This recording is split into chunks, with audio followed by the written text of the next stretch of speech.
ಈ ಜೀವನದಲ್ಲಿ ಸುಲಭವಾಗಿ ಯಾವತ್ತೂ ಸೋಲನ್ನ ಒಕ್ಕೊಳ್ಳೋದಕ್ಕೆ ಹೋಗಬೇಡ. ನಿನ್ನಿಂದ ಎಲ್ಲವೂ ಸಾಧ್ಯ. ನಾಲ್ಕು ಜನರು ಆಡುವ ಮಾತುಗಳ ಬಗ್ಗೆ ನೀ ಯಾವತ್ತೂ ತಲೆ ಕೆಡಿಸಿಕೊಳ್ಳೋದಕ್ಕೆ ಹೋಗಬೇಡ. ಒಮ್ಮೆ ನಿನ್ನನ್ನು ನೀನು ಅರ್ಥ ಮಾಡಿಕೊಳ್ಳಲು ಪ್ರಯತ್ನಪಟ್ಟು ನೋಡು.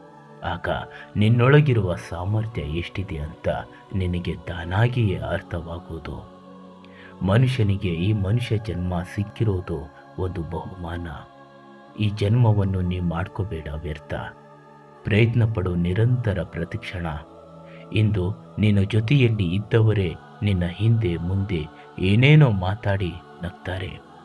ಅಂಥವರಿಗೆ ಯಾವತ್ತೂ ನಿನ್ನೊಳಗಿರುವ ಆಸೆ ಕನಸಿನ ರಹಸ್ಯ ತಿಳಿಸಬೇಡ.